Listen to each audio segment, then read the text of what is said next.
Good afternoon, and welcome to the Wednesday afternoon conference call with Trusts Unlimited. This is Jim George speaking. I'm the non-attorney spokesman and facilitator for Trusts Unlimited. I'd first like to apologize for all of the glitches on this call. We've been having problems with conference call ever since they changed the format. I click things and they go on and off, on and off. I have problems with the Q&A. I tried to work with that yesterday and today, and it's just acting very peculiarly.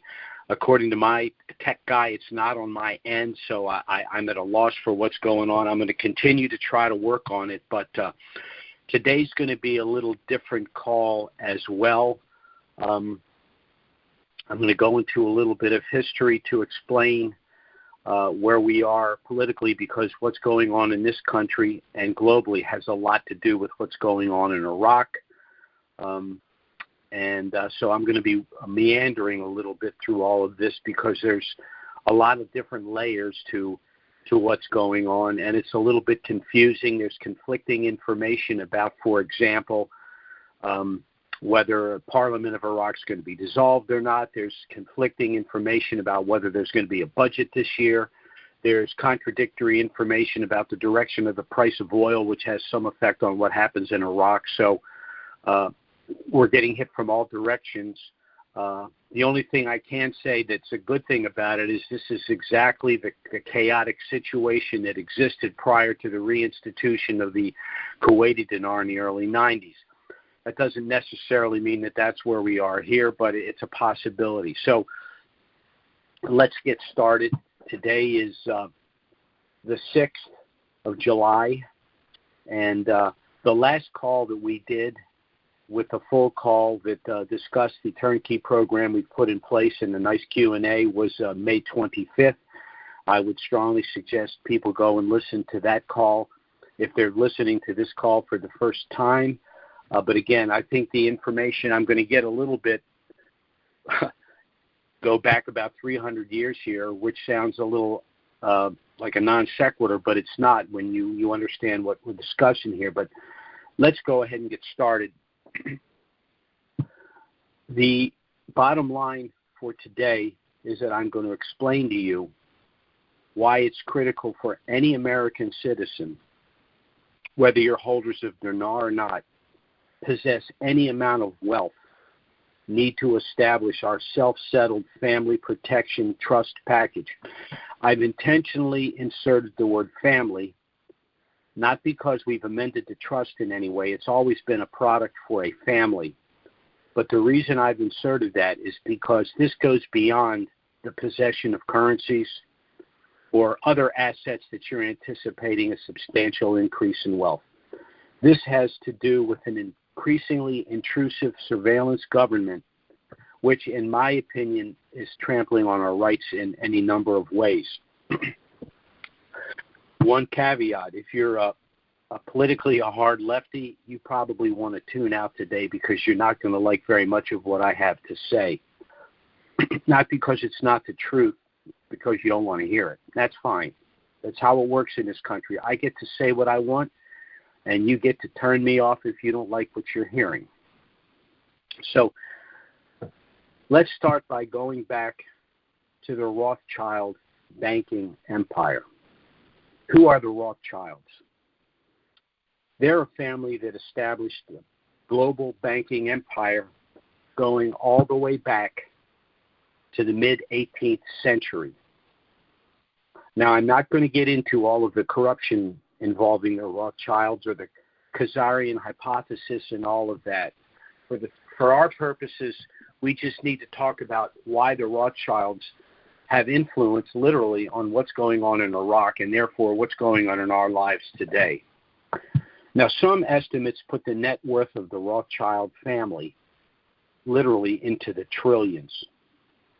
Since they established their empire, again, circa mid-18th century, they've pretty much financed not only most, if not all, wars, but in many cases they financed both sides of the war. So while wars were fought, they were profiting and profiting mightily by it. They also established major banking hubs in London, Paris, Frankfurt, Vienna, and Naples.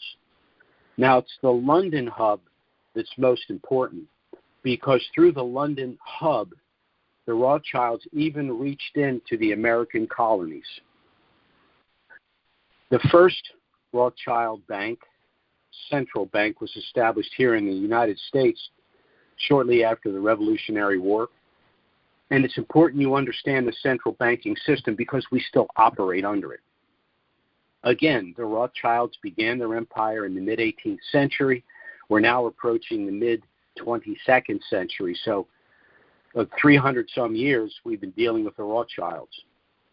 The first central bank system was established in the United States and America from 1791 to 1811. It was part of the treaty between the United States and England. Basically, we were utilizing their currency through their central bank. The United States failed to recharter that London central bank in 1811. Now, what happened shortly after that? The invasion in the War of 1812, which it turns out was all about money. The second central bank was established in 1816, lasted until 1836. Its 20-year charter was not renewed. Was not renewed by Andrew Jackson. So the powers that be had to get rid of him. They basically made a backdoor deal to push him out of re-election. He fought back, won the people back, and then won re-election 4 years later. And it's odd that Donald Trump, favorite president was Andrew Jackson. He had a picture of Andrew Jackson on the wall in the Oval Office when he was there, and oddly enough, he ran for office, was not reelected. There was scuttlebutt about some election improprieties, and now he announces he's going to run for re-election. And, of course, what's one of the things he wants to do? He wants to end the Federal Reserve. As a matter of fact, in my opinion, it's not his tweeting, although I was not a fan of his tweets, but his being against the federal bank system was really the basis of his hatred. Why was that? Well, the third central bank was established, the Federal Reserve, in 1913, and it exists to the present time. The problem with this system, and frankly it worked fairly well for about 12 or 15 years, it had two objectives: keep inflation low and keep unemployment low. Its objective was to keep a stable economy. But since the establishment of the third central bank, referred to as the Federal Reserve, and by the way, they use that term, it's a euphemistic term because our central bank is not federal, it's a private corporation, and there are no reserves. It literally just digitally, this day and age, prints the money and lends it to the government. But since the establishment of the Federal Reserve, in order to have a stable economy, we've had one major depression, 8 recessions, 2 of which were very deep, and in my opinion, we're on the verge of a 9th recession. And we're on the verge of hyperinflation. So the central bank is not doing its job. Things really went south after World War II because we got into the deficit spending. We adopted something called Keynesian economics, which is basically deficit spending. Borrow the money, pay it back over time to get stuff done now. But the problem is they never stopped borrowing. This is the situation we're in now. So now we're looking at $30 trillion in debt. We're looking at the potential of double-digit interest rates. In order for the Federal Reserve, whose theory is by increasing interest rates, we slow the economy down and stop hyperinflation. But in order for that to happen, the rate of interest the federal bank needs to charge needs to exceed the inflation rate. Well, the inflation rate as computed by the government today is 8.6%. But that's a jimmied number. They've cooked the books again. It's probably closer to 15%. So this is the problem that we're facing. And there's a reason why I'm discussing all of this. I will get to that. Now, recently, Biden made a statement that concerned the markets. He said, we're out of money. Basically, what's happening is the Federal Reserve and the Biden administration are pointing the fingers at each other because they do not want to be blamed on the financial catastrophe that's potentially just around the corner. What Biden meant by that was, in his opinion, which makes no sense to me at all, he needed money for his Build Back Better and his Green New Deal in order to transition us into their new economy. And because of increased interest rates from the Fed, he's probably not going to be able to do that. Well, the truth is he wasn't going to be able to do that anyway. The things he wants to do won't work, and most people understand that they won't work. There's another agenda afoot there. So that is creating a problem as well. But the remark itself resulted in people saying, oh my goodness, they're going to end the Fed, they're going to end the Fed. That's not the case. Under current law, the McFadden Act of 1927 rechartered the Federal Reserve into perpetuity. The way it worked prior to that was the Federal Reserve or the central bank had to be rechartered every 15 to 20 years, but in order to do that, they had to present an audit of what they were doing. Since the Federal Reserve has existed uninterrupted since 1913, what's that mean? It means the Federal Reserve has not had to do an audit for nearly 100 years, actually over 100 years. But potentially this could come to an end, and perhaps this is what Biden's talking about. If the Republicans regain the House, I'm quite certain that they're going to demand an audit of the Fed. Now, whether that's going to have to go to the Senate or not, I'm not sure exactly how that would work. And if it has to go to the Senate and pass by the Senate, then it means it would have to go to the desk of the president. Anyone who votes against an audit of the Fed, or if the House and the Senate should pass a law regarding an audit of the Fed and it should be subsequently vetoed by the sitting president, I don't think those people are going to be in office much longer because this has to stop. Now, why is the history of the central bank, the Federal Reserve, important to us? In my opinion, the reason we need to look at all of this and where we are right now is because, in my opinion, one of the last remaining obstacles to the reinstitution and revaluation of the Iraqi Dinar and other subsequent currencies and program rates is that the Federal Reserve System opposes taking these currencies out of a program rate, and these countries, based on what's happened in the past, are fearful of the retaliation. Now, how would this work?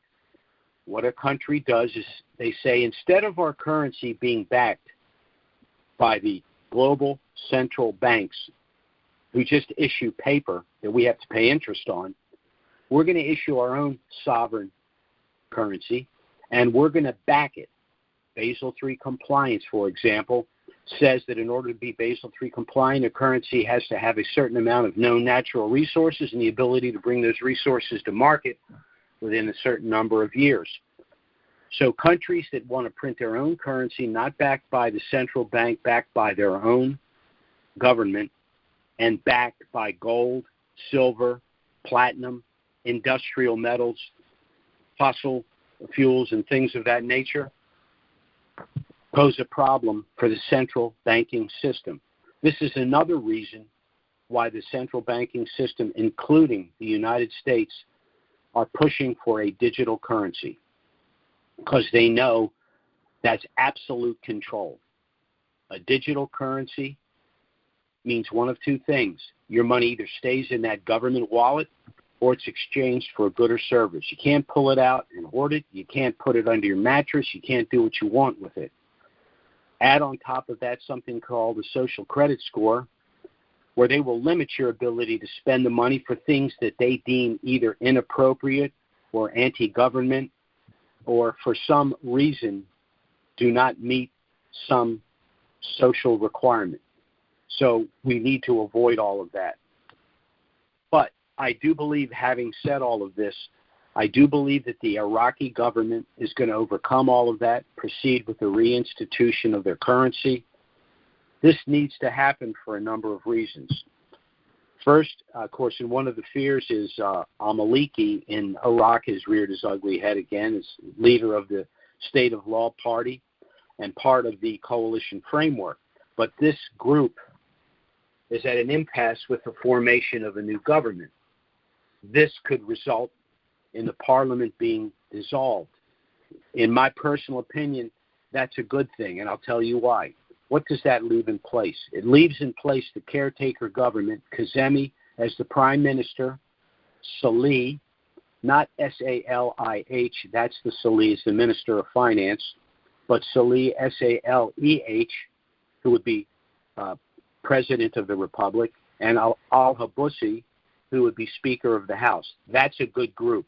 These are the guys that are genuine reformers that want to get things done. Then with the passage of the Emergency Food Security Law and a potential drop in the price of oil, this is the environment which creates the necessity for the reinstitution of the currency, likely at a 1-to-1 with the U.S. dollar. Now, this scenario, domestically, as well as what's going on globally, makes the establishment of a family asset protection package critical. Once again, we're looking at a high-tax surveillance state. That's what's being created in this country. We have hyperinflation. We have open borders. We have, $80-some billion that was assigned to the IRS to hire new agents. Now, one thing I'll mention about the IRS, they're well known for going after the low-hanging fruit. That means they're going to go after the small business or the individual, maybe a high-earning individual that gets a W-2. But who they're not going after are individuals that have sophisticated trust packages like ours. And that's because we still have a Fourth Amendment right. We know the government's trying to amend and in some cases even repeal these rights, the Bill of Rights. One of the things we've been hearing a lot lately is that somehow women have lost their constitutional right to an abortion. The right never existed. It was a manufactured right. If you read the majority ruling, Roe v. Wade, they defined the right to an abortion as an emanation of the penumbra of the right to privacy. It means they made it up.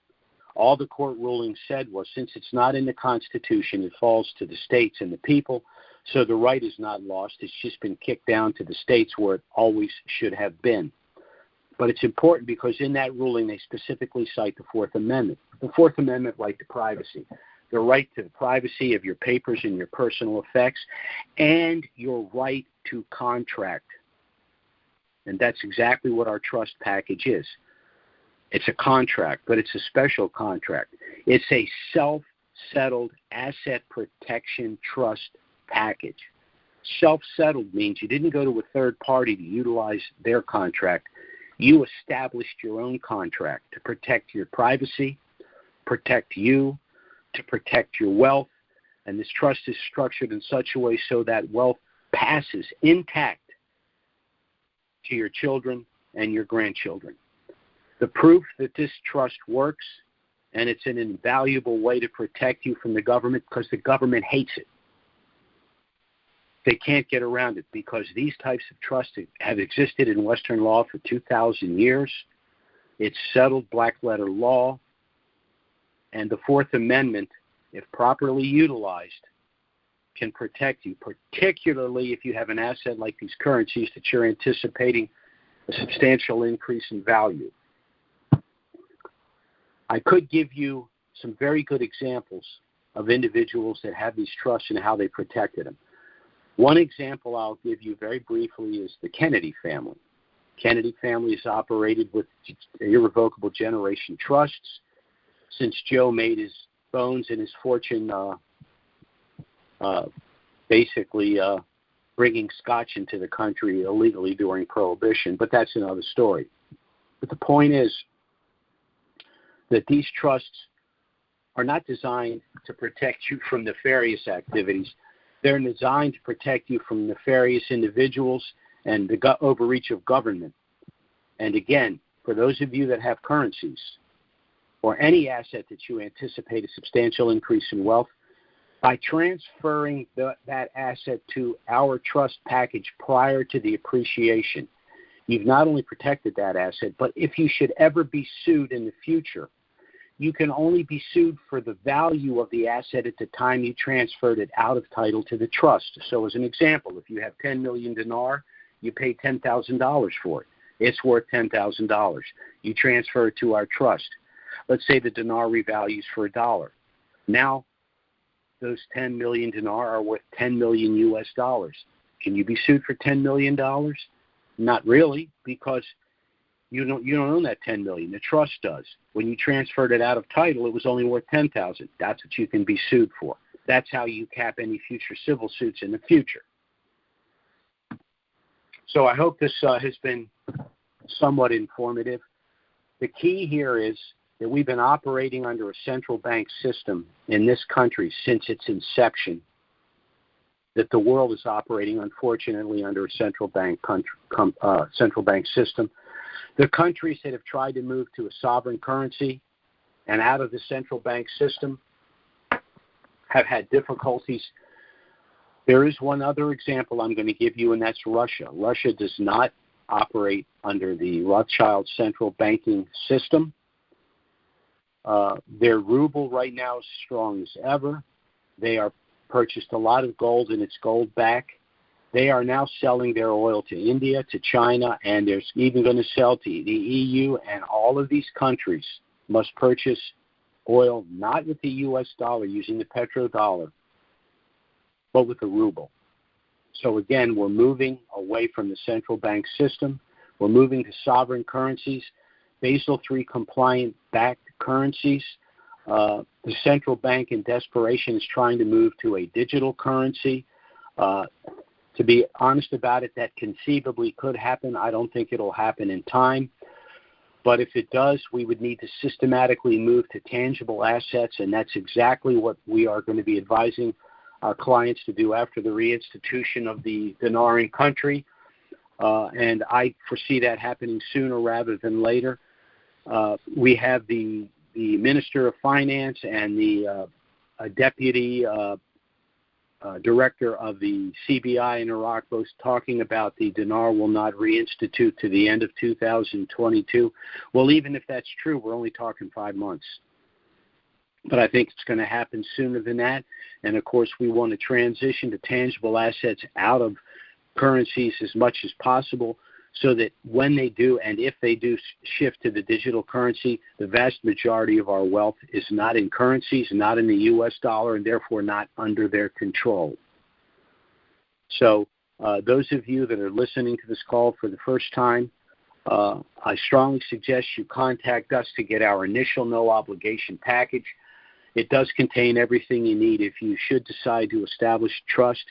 But as I've tried to communicate here, it doesn't matter whether you have currencies or not. If you possess any amount of wealth, the only way you can protect it from these kleptocrats in Washington is to place it in trust. You can go to our website, which is trusts with an S, unlimitedllc.com. You can email us at trusts with an S, unlimitedllc@gmail.com. Or you can call our phone service, 307-274-4122. You contact us, we'll get our package out to you. It has a lot of information about us, about the evaluation, about these trusts. You can review the package. Contact us if you have any questions. We'll be happy to assist you. There will be no consultation fee. If you decide to proceed, everything you need is in the package. Once we have your fee in your application, you should have your trust package within 3 working days. Once the dinar reinstitutes in country, all of our marketing calls on Wednesday will stop, and our Wednesday calls will deal with the exchange process, taxes, investments, and all of the post-RV issues that are going to be much more relevant at that point in time. Our next call will be scheduled for next Wednesday. Certainly, if something of a dramatic nature were to happen between now and then, we'll try to get out an emergency call and emergency email and schedule an emergency conference call. But failing that, we'll be back next Wednesday, noon Eastern, 9 a.m. Pacific. Thanks so much for listening, everyone. And again, sorry for the glitches. I hope to get this resolved by next week. Have a great week, everyone. Bye-bye.